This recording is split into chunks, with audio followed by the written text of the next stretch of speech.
Me llamo Ramona, tengo 82 años y he habitado esta humilde vivienda de adobe y madera por más de 50 años, una casa erigida por manos que ahora descansan en el Camposanto. Fue aquí donde mis hijos crecieron, donde enterramos a mi madre. En las noches frías, me desvelo atormentada por los recuerdos que me asfixian, impidiéndome conciliar el sueño. Algunos creen que la vejez suaviza el alma, que con el tiempo se desvanece el pasado como si fuera polvo, barrido por el implacable paso del tiempo.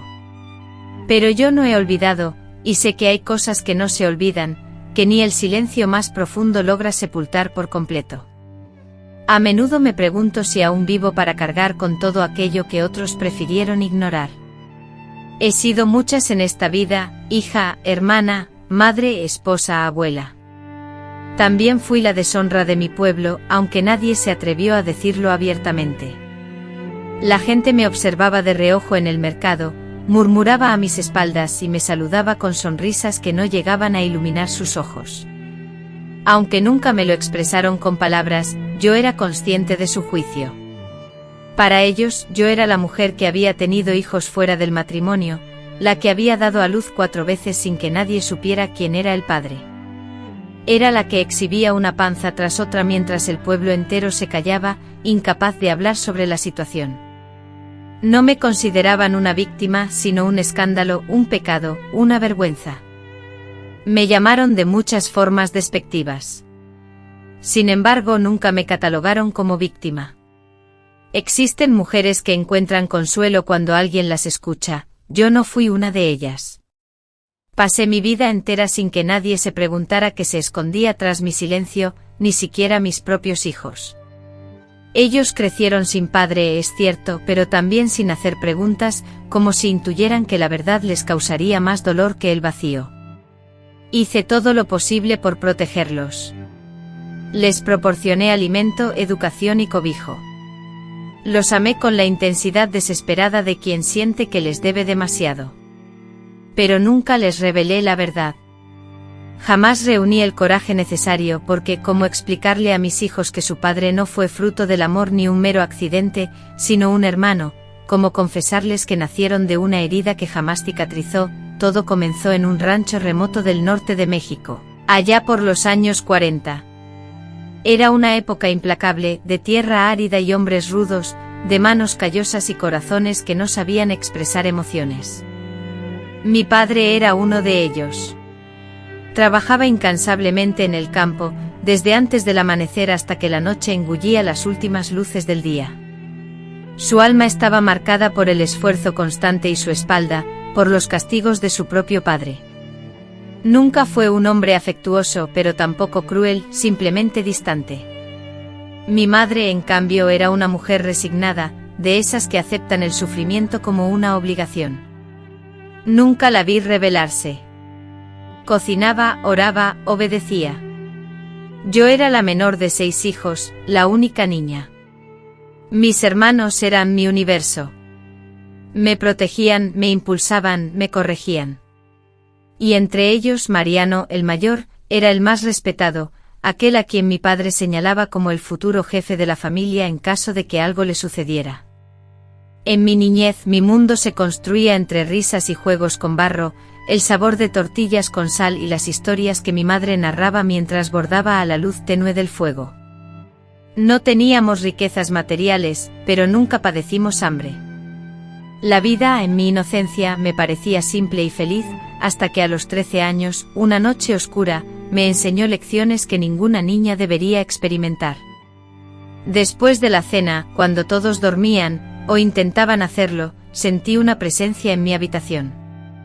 Inicialmente supuse que era mi madre, preocupada por cubrirme, pero no era ella, sino Mariano. Esa noche la comprensión de lo sucedido fue borrosa, confusa, como si mi cuerpo se hubiese vuelto ajeno, como si algo se hubiera roto irremediablemente dentro de mí. A la mañana siguiente el silencio se mantuvo, la rutina continuó, el sol brilló igual, mi madre preparó los frijoles, mis hermanos partieron al campo, y yo me vestí como siempre. Sin embargo, por dentro un abismo se había abierto. Desde entonces Mariano se colaba en mi cuarto cada noche, aprovechando el sueño de los demás. Él me ordenó guardar silencio, insistiendo en que era un secreto nuestro, y me advirtió que si lo revelaba, la culpa recaería sobre mí. Yo, siendo su hermana menor, confiaba en él y no comprendía la gravedad de la situación. Además, en nuestra sociedad, a las niñas se les enseña a obedecer y a callar, en lugar de alzar su voz. Con el paso de los meses, mi cuerpo comenzó a cambiar de manera inexplicable. Un día, mi madre notó algo diferente en mí, me examinó con sus manos ásperas y me preguntó si había estado con alguien. Afligida, rompí en llanto, pero no dije nada. Ella, asumiendo que se trataba de un joven del pueblo, se enfureció, me insultó y me golpeó, después se refugió en la cocina a llorar en silencio. Nunca sospechó que el verdadero culpable, su propio hijo, vivía bajo el mismo techo. Aunque nunca lo dijo, creo que lo supo, pero optó por guardar silencio. Como muchas mujeres antes que yo, di a luz a mi primer hijo a los 14 años, en mi hogar, asistida por una anciana partera cuyo aliento olía a aguardiente y hojas de ruda. El bebé al nacer era robusto con unos ojos enormes que me escrutaban con una mirada llena de un conocimiento que yo no entendía. Mi madre, tomándolo en sus brazos, susurró: «Será nuestro secreto». Y así fue. Mariano continuó sus visitas nocturnas. Yo había dejado de llorar, había abandonado la lucha, me limitaba a cerrar los ojos y esperar a que todo terminara. Después vinieron 3 hijos más, uno tras otro, todos de piel morena, muy parecidos entre sí. Nadie cuestionó nada, nadie se atrevió a preguntar. Hoy, tantos años después, me resulta difícil hablar de ello, no por vergüenza, sino porque he convivido con este sufrimiento durante tanto tiempo que se ha convertido en una extensión de mí misma. Lo siento en mis huesos, en las arrugas de mi rostro, en mis manos que temblaban cada vez que mis hijos me llamaban mamá. Nunca supe si ellos eran conscientes, nunca me lo confesaron, pero había momentos, miradas y silencios que me hacían creer que sí, que en el fondo sospechaban y aún así me amaban. O tal vez no.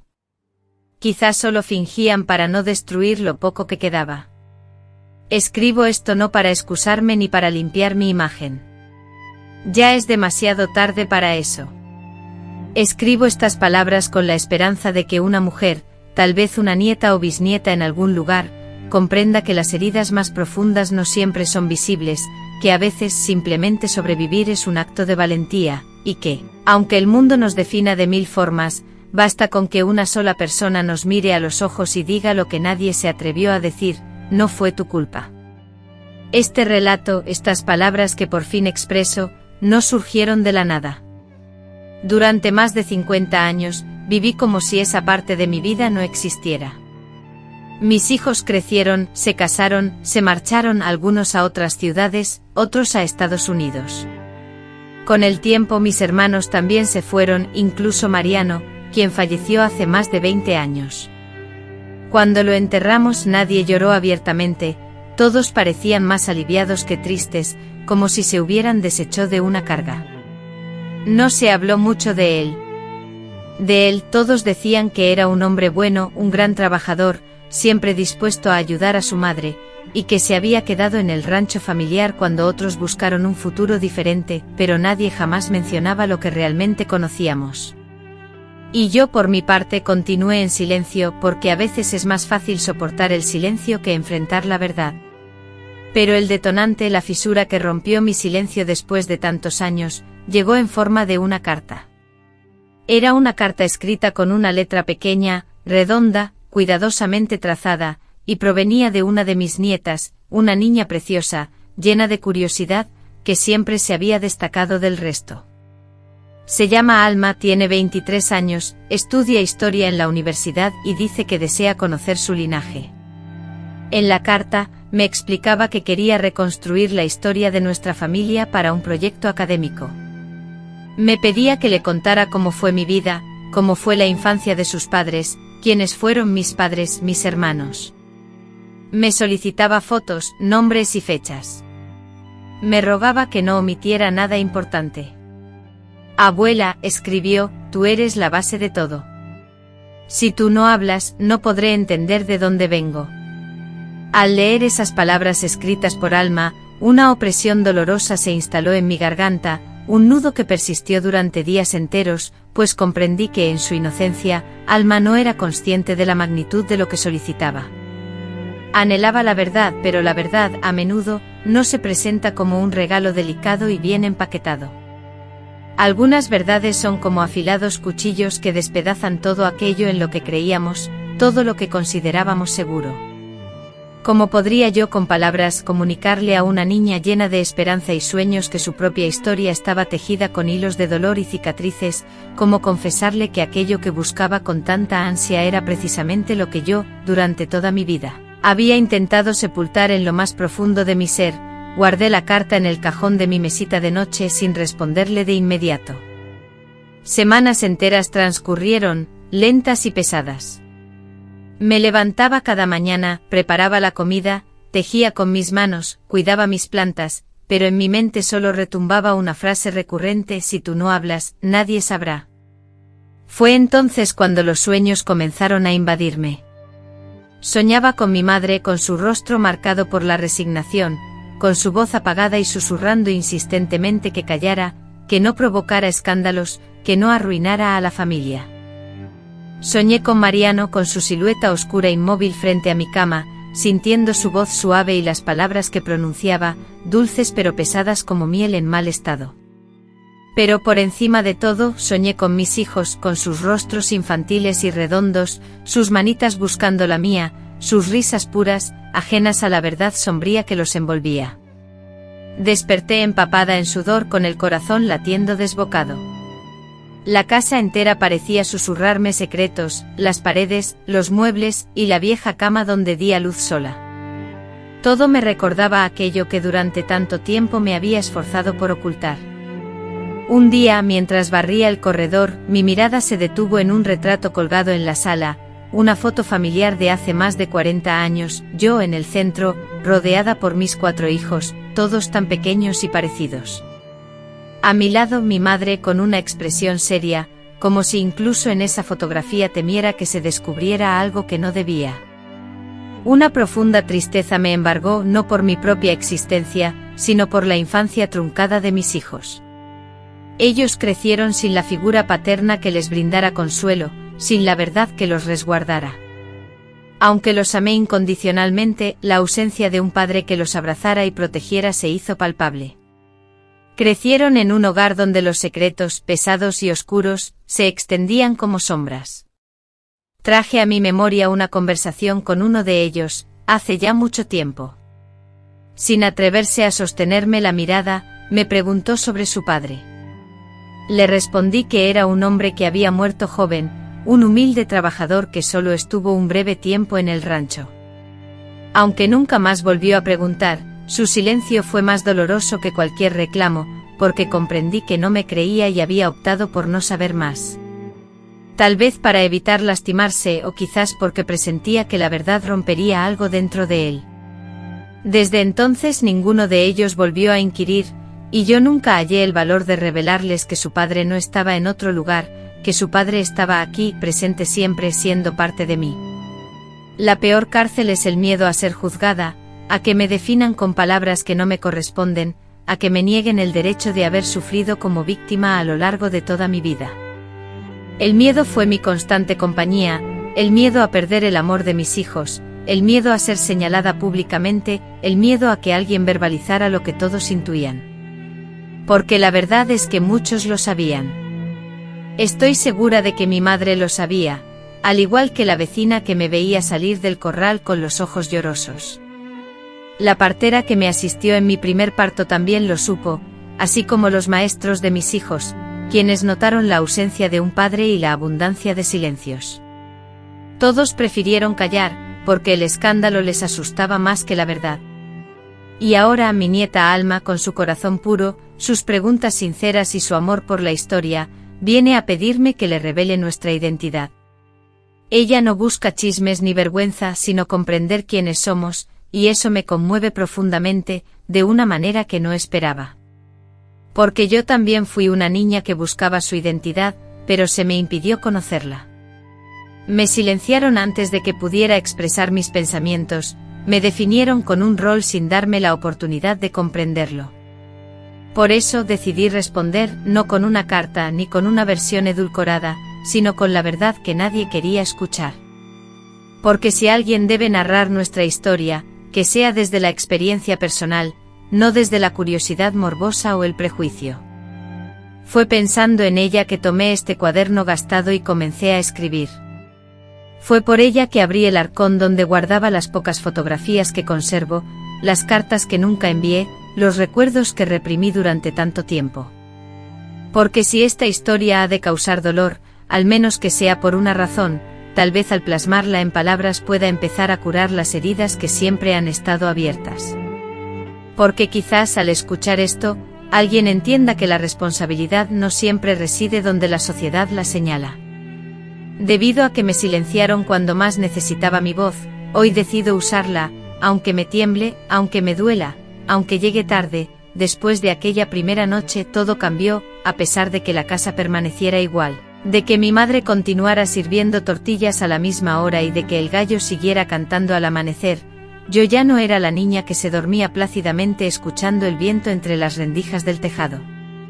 Algo dentro de mí se había quebrado. Aquello que antes era inocencia y esperanza, se convirtió en una espesa niebla que me envolvía constantemente. Me movía como si mi cuerpo no me perteneciera del todo. Me tocaba el vientre y me preguntaba si algún día todo eso se iría, pero no se fue, sino que se integró a mi cotidianidad.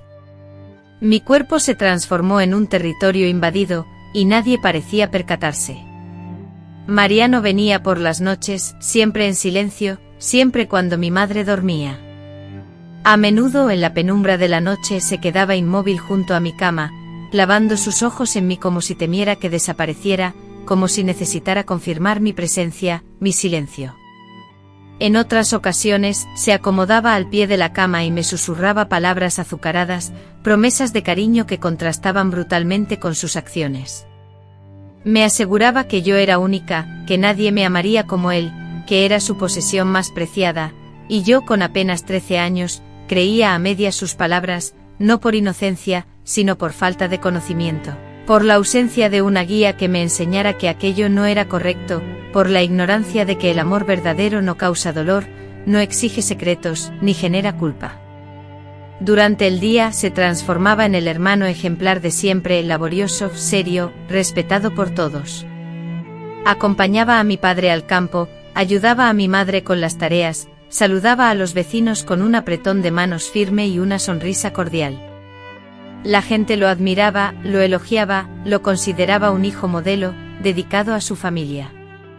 Mientras mis hermanos se alejaban del hogar, la realidad que se ocultaba tras las paredes permanecía ignorada, ya fuera por falta de voluntad o por la comodidad de evitarla. La mayoría prefería desviar la mirada antes que enfrentarse a lo que allí sucedía. Yo también adoptaba esa fachada, vistiéndome con mi mejor vestido los domingos, trenzando mi cabello y acompañando a mi madre a misa, aparentando una normalidad inexistente. Sonreía cuando la situación lo exigía, y bajaba la mirada ante cualquier pregunta sobre mi bienestar. Aprendí a ser invisible, a pasar desapercibida entre la multitud. La invisibilidad se convirtió en mi santuario, un lugar donde me protegía, pero también era dolorosa, porque una niña necesita ser vista, necesita ser abrazada sin temor, necesita saber que su cuerpo le pertenece y es sagrado. Sin embargo, yo ignoraba esas necesidades elementales. Solo sabía que no podía confesar a nadie lo que sufría. Una vez intenté hablar con mi madre. Fue una tarde mientras ella lavaba ropa junto al pozo. Me acerqué tímidamente con las manos empapadas de sudor y el estómago revuelto por la angustia. Balbuceé: mamá, hay algo que, pero la frase quedó inconclusa. Ella me dirigió una mirada exhausta, sin comprender mi intento de comunicarme. Con un profundo suspiro, me interrumpió y me espetó: no empieces con esas tonterías, Ramona. Ya tengo suficiente con mantener esta casa a flote. Continuó restregando la camisa con vigor, como si mis palabras no hubieran existido, como si mi dolor no fuera digno de su atención. En ese instante comprendí que no había lugar para mí en su vida, que mi sufrimiento no tenía cabida en su monótona existencia. Entonces dejé de intentar ser escuchada. Los años transcurrieron inexorablemente y yo me transformé en mujer demasiado rápido. Mi cuerpo floreció en silencio como si la pubertad me hubiera arrebatado la inocencia. A los 14 años mis caderas se ensancharon, mis pechos se desarrollaron, y mis ojos adquirieron una expresión dura, impropia para mi edad. Los hombres del pueblo comenzaron a dirigirme miradas, a susurrarme frases cuando iba a comprar tortillas o a ayudar en la iglesia. Pero yo, con el corazón encogido, me mantenía callada. Me sentía sucia, mancillada, como si llevara una etiqueta invisible que revelara mi secreto. Sentía que todos podían leer en mi rostro la carga que ocultaba. A veces me preguntaba si una inscripción grabada en mi frente anunciaba mi sufrimiento, usada, invadida, culpable. A pesar de todo, nadie parecía notar nada, ni las vecinas que me veían pasar, ni las maestras de la escuela, ni siquiera el sacerdote que me veía arrodillarme en la primera fila cada domingo. Me confesaba, sí, pero nunca revelaba la verdad completa. Solamente admitía pequeñas faltas: he sido rebelde, he mentido, he sentido envidia, mentiras piadosas, porque confesar lo que realmente sucedía era demasiado difícil. Incluso yo en ese entonces empezaba a creer que tal vez la culpa era mía. Mariano continuaba visitándome, unas veces con más frecuencia, otras pasaban semanas sin que apareciera, pero su recuerdo, su sombra, nunca me abandonaba. Vivía en un estado de constante tensión, anticipando su llegada, escuchando con el corazón en la garganta el crujido de la puerta en la noche. Cualquier ruido me sobresaltaba. Llegué a dormir con un cuchillo debajo de la almohada, no con la intención de usarlo, nunca tuve el coraje, sino para sentir que tenía algún control sobre la situación. Era una ilusión, por supuesto, porque el miedo, una vez que se instala, no se marcha, te acecha constantemente, te oprime el pecho, te impide reír con verdadera alegría. Al cumplir 15 años, mi madre preparó una celebración modesta para mí. No fue nada ostentoso, solo una cena con algunos vecinos y familiares cercanos. Me engalanaron con un vestido rosa, me arreglaron el cabello con esmero y me colocaron frente a un pastel adornado con velas encendidas. Todos aplaudían, comentando lo rápido que había crecido. Sin embargo, nadie sospechaba que yo en ese momento ya era madre en mi interior, pues me encontraba embarazada. Lo supe una mañana, antes de que el sol asomara, cuando percibí una alteración profunda en mi ser. Las náuseas me atormentaban, la fatiga me consumía y el miedo, ese miedo ancestral, resurgió con mayor intensidad. Comprendí que la pesadilla no cesaría, sino que ahora, además de a mí, arrastraba una nueva vida. Cuando mi madre se percató de mi estado, me llevó a la habitación de servicio y me encerró. Entre lágrimas y furia, me interrogó: ¿quién fue, Ramona? ¿Quién es el desgraciado que te ha hecho esto? Yo, sumida en mi propio llanto, permanecí en silencio. No podía confesarle la verdad.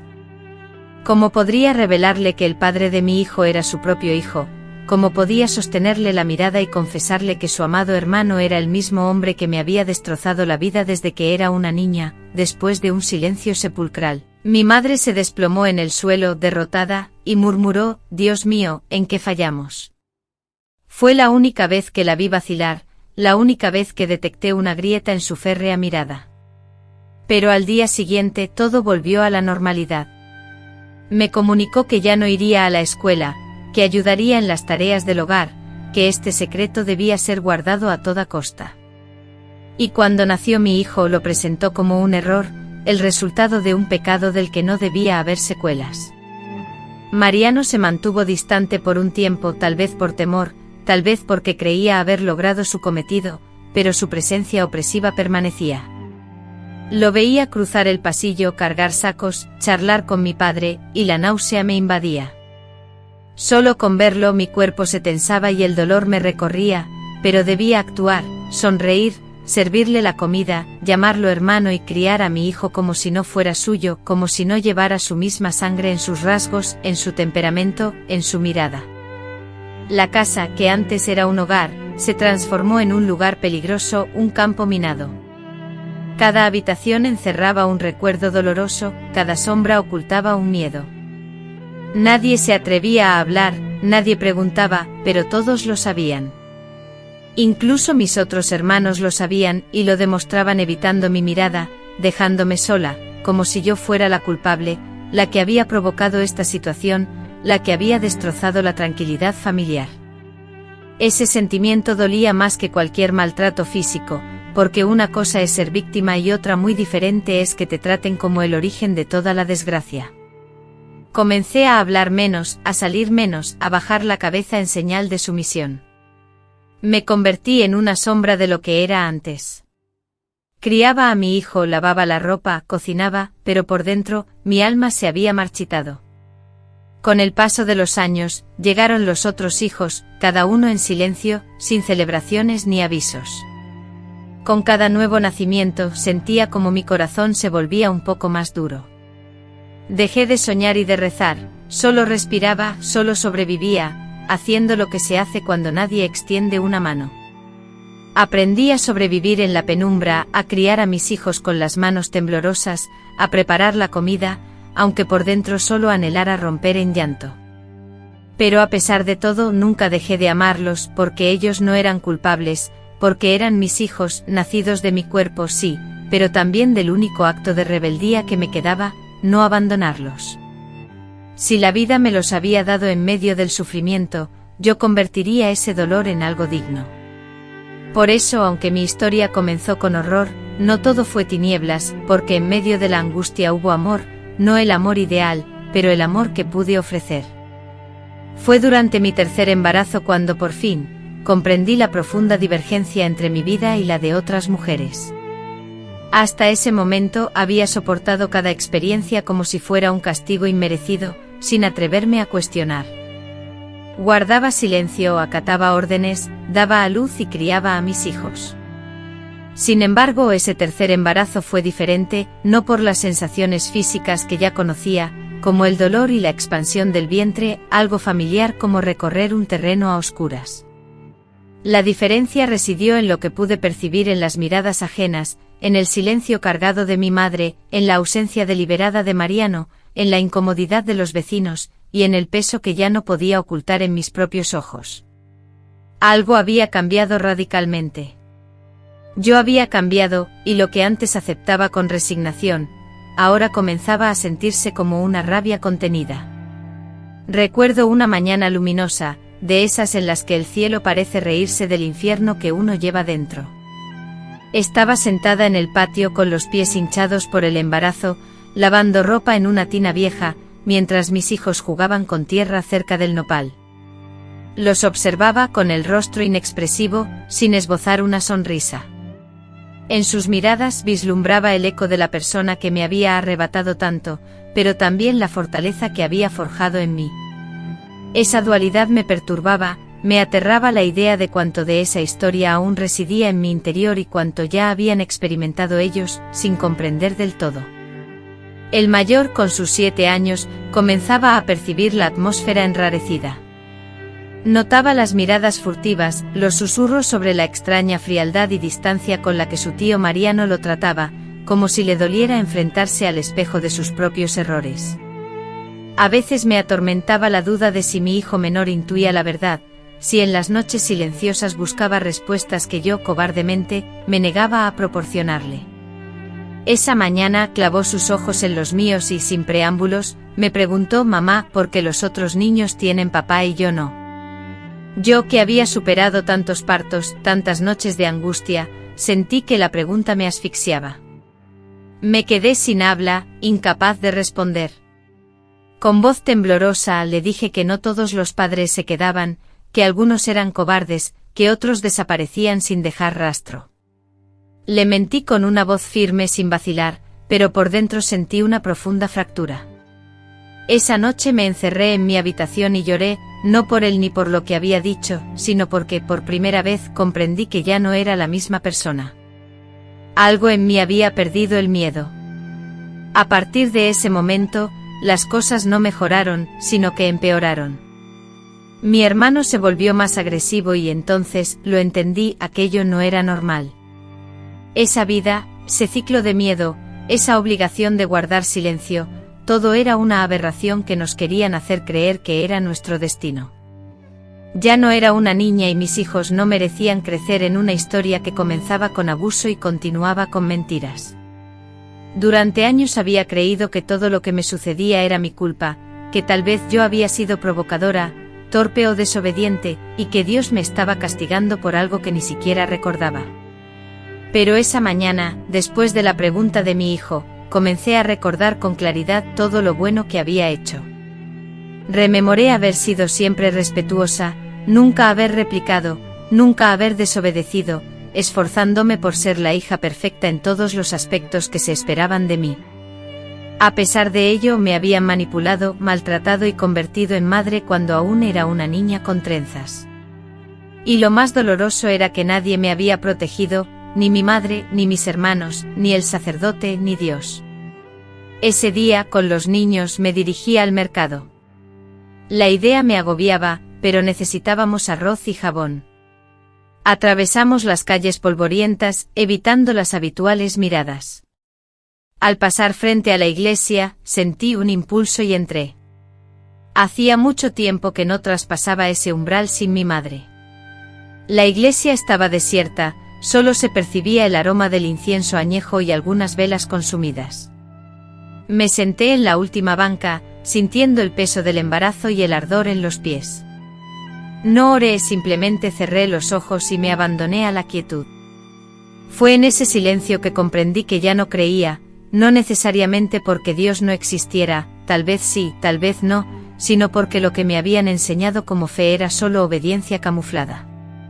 Porque en el momento en que más necesitaba escuchar que estaba equivocada, la única respuesta fue, no lo digas.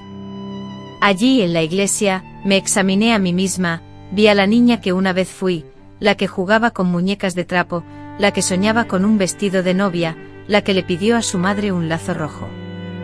Esa niña aún presente estaba atrapada bajo la maternidad impuesta, el luto silencioso, las culpas transmitidas y la ternura que sentí me hizo llorar, llorar como no lo había hecho en años, no por lo que perdí, sino por lo que nunca me permitieron ser.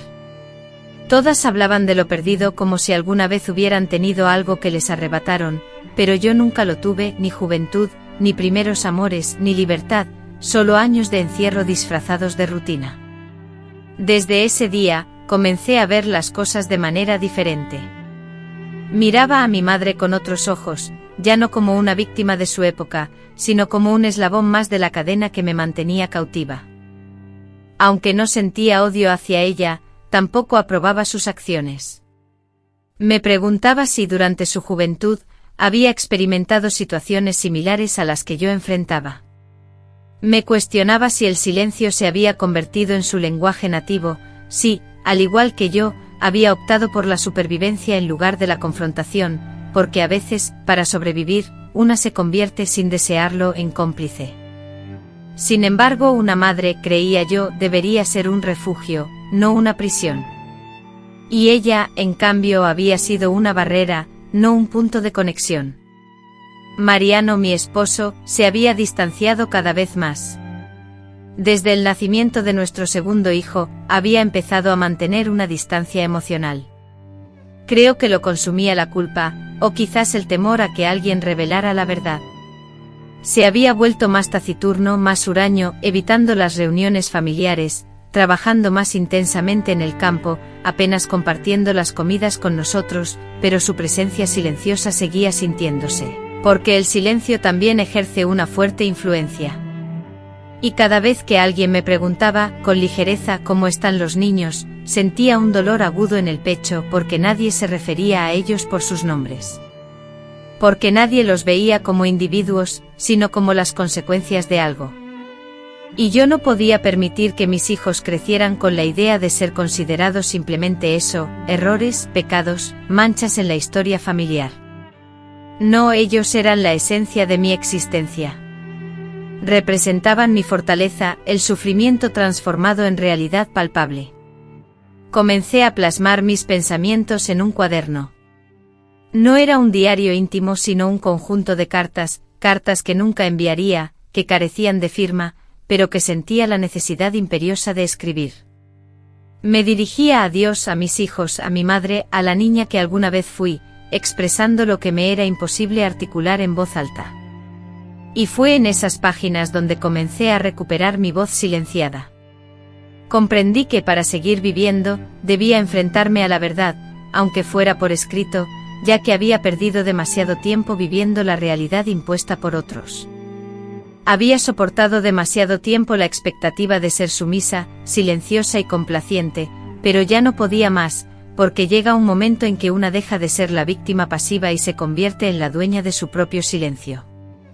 Esa fue mi primera revolución. No fue visible, no fue estridente, no implicó protestas ni acusaciones públicas, fue una lucha interna, profundamente personal, pero real y transformadora. Porque cuando una mujer empieza a sincerarse consigo misma, el mundo que la rodea se ve inevitablemente alterado. Comienza a temblar, la estructura se resquebraja. En ese sonido de ruptura surge algo distinto, no la libertad plena, que aún se vislumbraba distante, sino la promesa de ella como una semilla.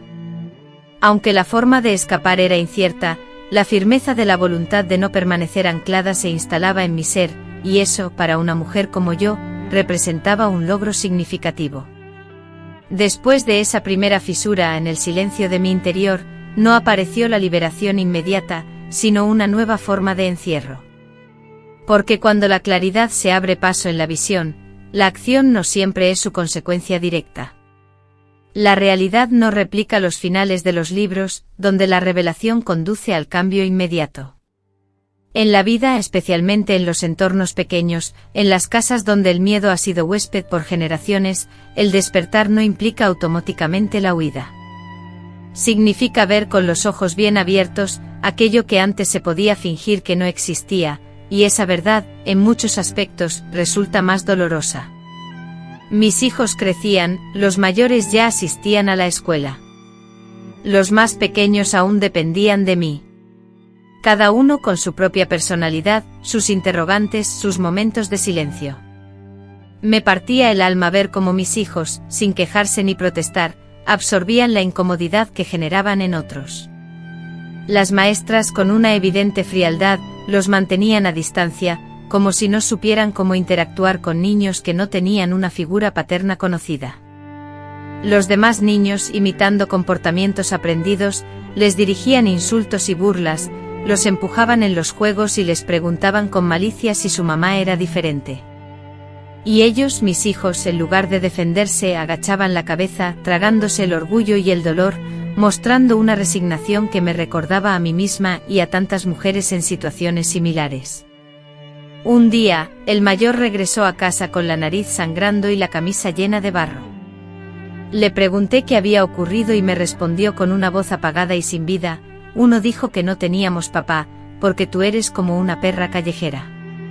Sentí que el corazón se me detenía, no tanto por el insulto en sí, sino porque mi hijo, en lugar de reaccionar con llanto o rabia, se había tragado la ofensa, como si ya estuviera acostumbrado a este tipo de humillaciones. Esta noche, después de acostar a mis hijos, me quedé a oscuras, observándolos dormir, y me embargó la certeza de que no los había salvado de nada. Mi silencio, en lugar de protegerlos, los había condenado a crecer con una identidad fragmentada, con lagunas en su historia, con una madre que nunca se atrevió a revelar la verdad completa. Comprendí que el amor de ella era una prisión tan vasta como la casa en sí, y que para protegerme, habría tenido que desmoronar todo lo que la mantenía a flote, algo que no estaba dispuesta a hacer. Las cosas se deterioraron aún más cuando comencé a llamar la atención de otros, y al final, solo dijo: tú eres fuerte, Dios no da más de lo que uno puede soportar, y reanudó su costura. Fue entonces cuando supe que nunca contaría con su apoyo, que su estrategia para sobrevivir había sido endurecerse, cerrar puertas y fingir que el mal no existía si no se nombraba. Quizás así había vivido su propia vida, tal vez también había sido víctima en su juventud, pero eso no la excusaba. No para mí ni para mis hijos. Mariano, mientras tanto, cambiaba visiblemente, perdiendo su esencia. Su imagen, antes imponente y respetada, se transformó en una figura tensa y frágil. Aumentó su consumo de alcohol, se aislaba por las noches, evitando cualquier interacción conmigo y con los niños. No creo que fuera por vergüenza, sino por temor. Un miedo profundo a que alguien revelara públicamente lo que todos conocían y encubrían. En ocasiones, lo observaba desde la lejanía, y no veía arrepentimiento en su mirada, sino un resentimiento amargo, como si yo fuera responsable de su deterioro, como si él fuera la víctima obligada a cargar con la culpa de un acto criminal silenciado en esa casa. Un día, bajo los efectos del alcohol, destrozó varios platos en la cocina. Entonces mi padre, por única vez, reaccionó con violencia. Lo golpeó gritándole que estaba destruyendo el hogar y que su comportamiento era inaceptable. Mariano, en silencio, sin responder, recogió los pedazos rotos, con las manos ensangrentadas, y se refugió en el cuarto trasero. Esa noche, mientras la oscuridad envolvía la casa, escuché a mi madre murmurar oraciones, el rosario entre sus dedos, como si las palabras fueran un escudo contra la verdad que todos, de alguna manera, conocíamos. En mi habitación, con mis hijos profundamente dormidos a mi lado, sentí la creciente presión, la tensión palpable en el ambiente, como si la propia casa luchara por respirar. Me preguntaba desesperadamente cuánto tiempo más podríamos soportar antes de que todo se viniera abajo. Poco tiempo después de aquella noche, mi segundo hijo, aquel muchacho de 12 años que tenía mi misma sensibilidad, mi mismo fuego en el alma, dejó de hablarme.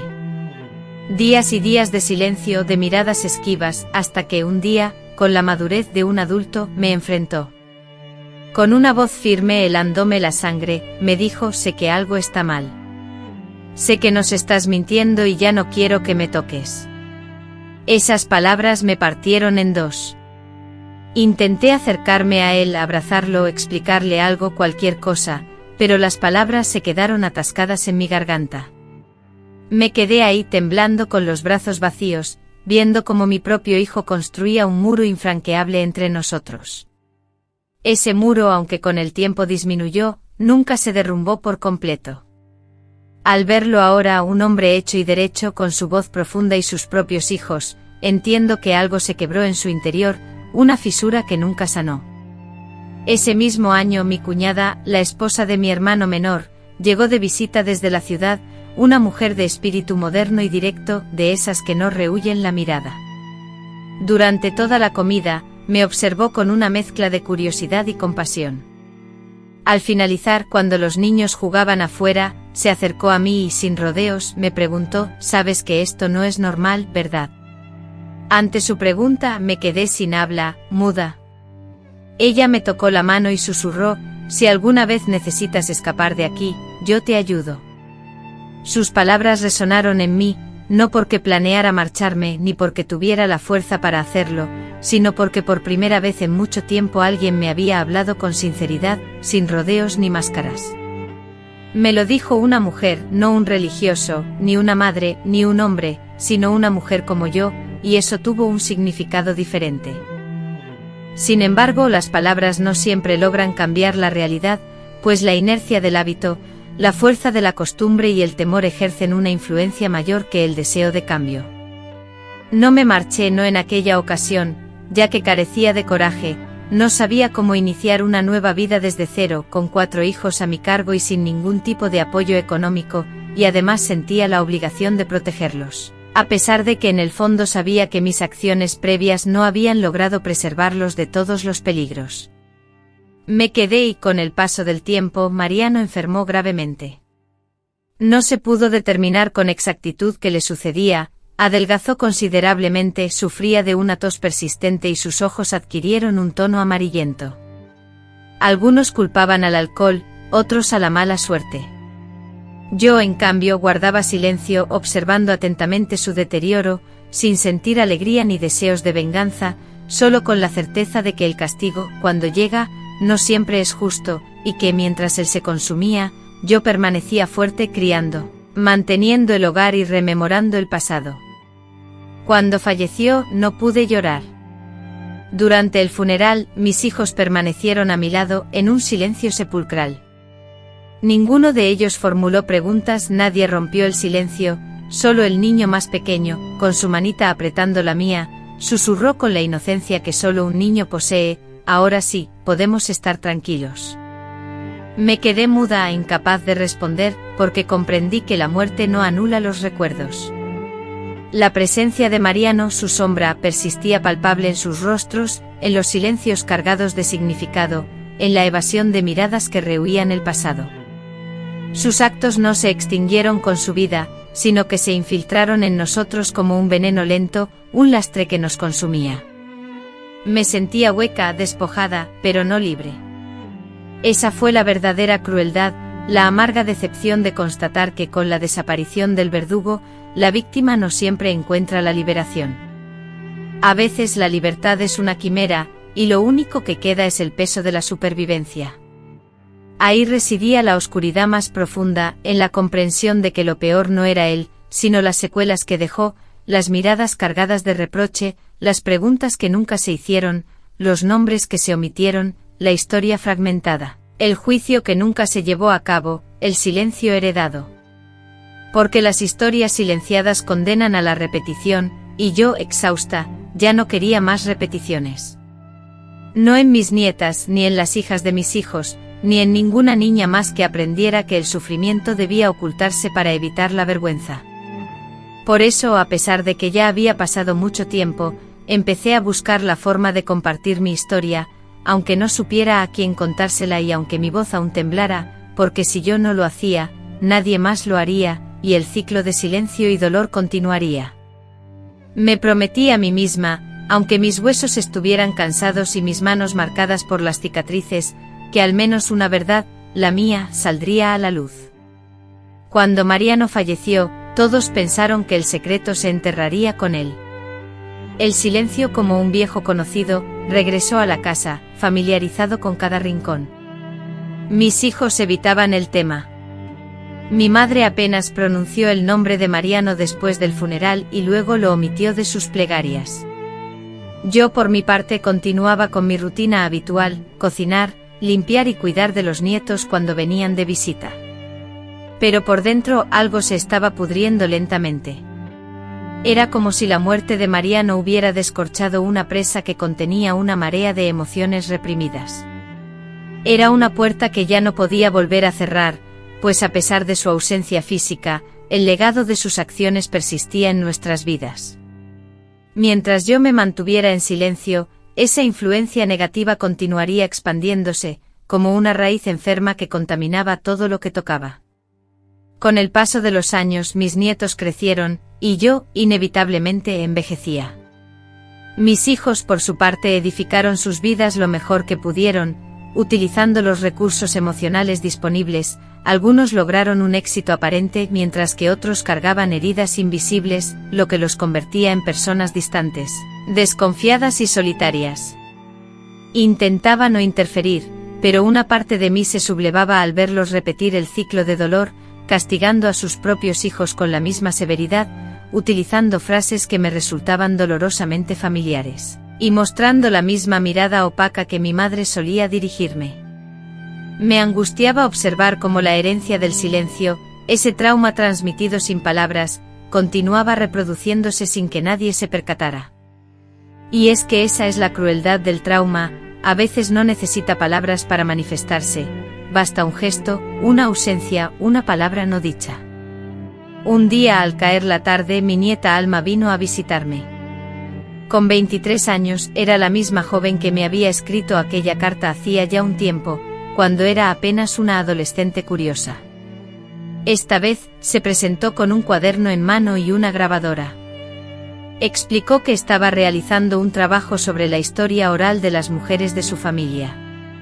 Me observó con sus ojos grandes, llenos de una luz intensa, y me dijo con voz firme: abuela, ahora sí quiero que me lo cuentes todo, no solo lo que escribiste en la carta, todo.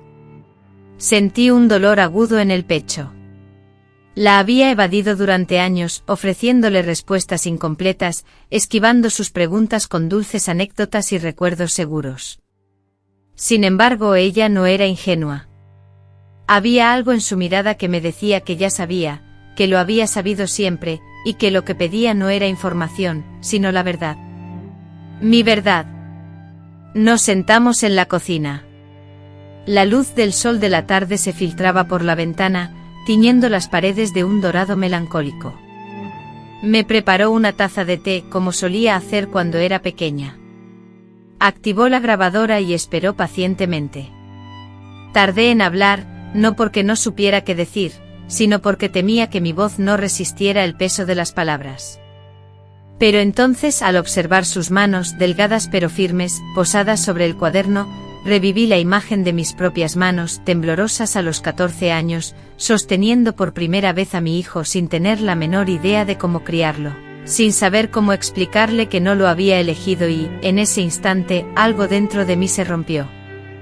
Comencé a hablar, al principio con frases breves y vacilantes, como si estuviera explorando un terreno peligroso.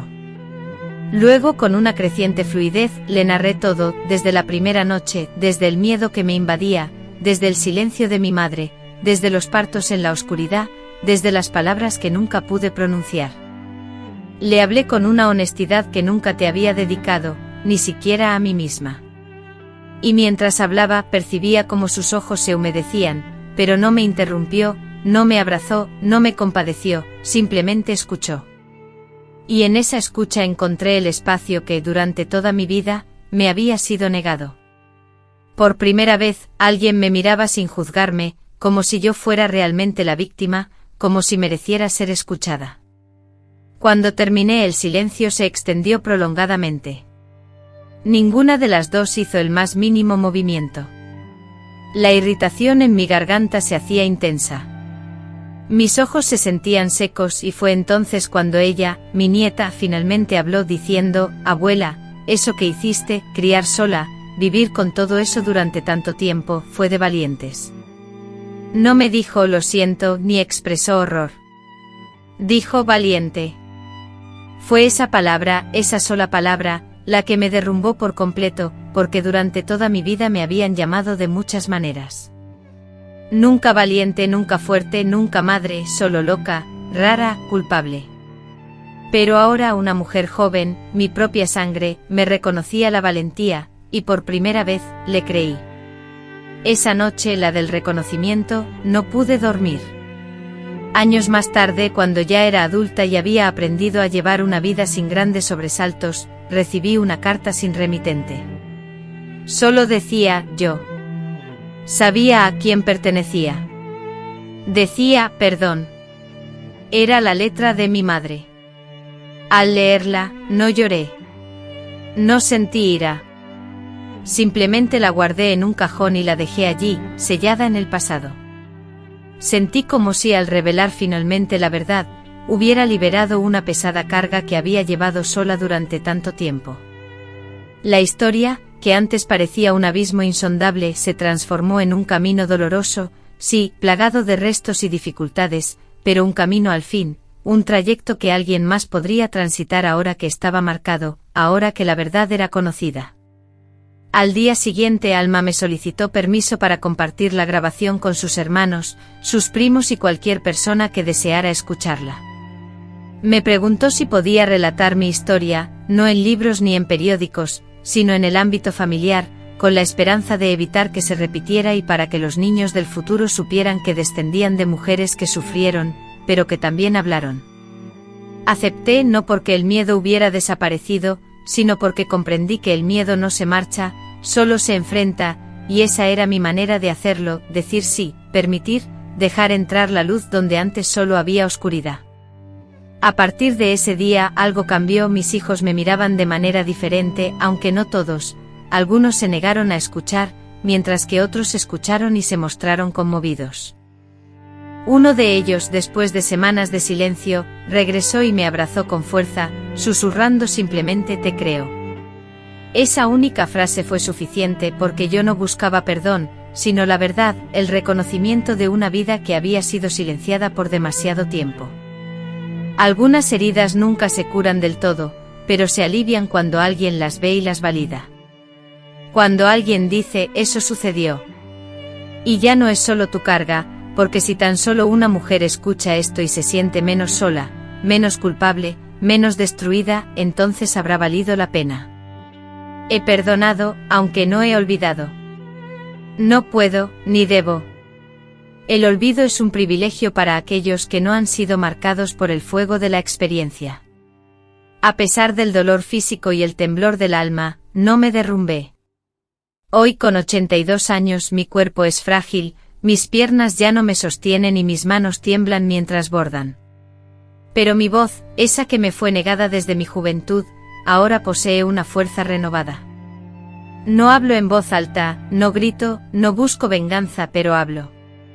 Y eso en una mujer como yo, es en sí mismo un acto revolucionario. En esta humilde casa, construida con cariño y dedicación por mis hijos, vivo sola. Los domingos ellos, junto a sus nietos, me visitan, a veces preparan la comida, otras simplemente permanecemos en un silencio que ha ido borrando las aristas del juicio, un silencio lleno de espacio y respeto mutuo. A veces surgen preguntas, otras veces son solo miradas profundas que lo dicen todo. Aunque no todos han querido o podido comprender, y algunos aún creen que lo que compartí fue una exageración, un malentendido, una historia nacida del sufrimiento en lugar de la verdad, ya no discuto ni intento convencer a nadie. He aprendido que cada cual acepta la verdad cuando está preparado, y no es mi responsabilidad obligar a nadie a verla. Yo ya hablé, yo ya di ese paso que durante años me atemorizó, lo hice por mí, por aquella niña que una noche se convirtió en madre sin entender nada. Lo hice por mis hijos para que supieran que su linaje no se originó en el abandono, sino en la perseverancia, y que no provenían de la deshonra, como algunos afirmaban, sino de la capacidad de sobrevivir. También lo hice por mis nietas, para que jamás toleraran un silencio forzado por nadie. Y finalmente lo hice por otras mujeres, como yo, que aún habitan hogares donde la quietud esconde secretos arraigados a su ser como heridas antiguas. Aunque no siento una paz completa, ya que considero que es un privilegio reservado a quienes vivieron en libertad, si experimento algo similar, una calma derivada de haber revelado la verdad, a pesar del dolor, una serenidad desconocida hasta ahora. Ahora puedo contemplar fotografías sin sentir culpa, sentarme bajo el árbol del patio y recordar a mi madre sin resentimiento, y mencionar a Mariano sin sentirme mancillada, porque ya no es dueño de mis vivencias, pues al hablar recuperé mi identidad. Porque aquello que no se expresa se corrompe internamente, y yo ya no deseo cargar con esa putrefacción en mi alma. Anhelo, aunque sea tardío, vivir el tiempo que me queda con dignidad. Cuando me interrogan sobre si he perdonado, me encuentro incapaz de contestar con certeza, pues el perdón no es una acción simple e instantánea, como cruzar un umbral. Se asemeja más a una grieta, una hendidura por la cual la claridad se filtra gradualmente. No siento odio hacia la persona involucrada. No anhelo que sufra tormento alguno. Únicamente deseo que donde quiera que se encuentre sepa que he perseverado, que no logré ser completamente aniquilada. Si me destrozó, me dejó cicatrices profundas, me arrebató cosas que jamás me serán devueltas. No obstante, no consiguió borrarme ni hacerme desaparecer. Aquí estoy con las huellas del tiempo en mi piel, con huesos que guardan la memoria de lo vivido, y eso es suficiente. Hay noches en las que retorno a mi infancia en sueños, al rancho, a los días grises y lluviosos, a mi hermana pequeña entonando canciones bajo la higuera. Sueño con mi primogénito tan pequeño, tan mío, con mis manos jóvenes dedicadas a lavar la ropa al amanecer. Y a veces en esos sueños me veo frente al pozo vociferando la verdad a mi madre. Otras veces me veo corriendo, huyendo, escapando, pero siempre despierto con la misma certeza. Ya no hay nada que pueda modificar. Ahora solo hay que comprender y aceptar lo que sucedió, porque aunque no pude protegerme en el pasado, sí logré narrar mi experiencia. En una vida como la mía, eso es un acto de amor hacia mí, hacia mi gente y hacia todas las mujeres. Si alguien escucha esta historia y se cuestiona por qué hablo ahora después de tanto tiempo, la respuesta es simple: ya no siento miedo. Ya no necesito la aprobación de todos. Solo necesitaba creerme a mí misma. Aunque llegué tarde, llegué a tiempo para no silenciarme. Y eso para mí es libertad, incluso si llega en la vejez, sin fuerzas para huir, porque hablar, finalmente, es también una forma de caminar, de progresar, de vivir. Fíjate.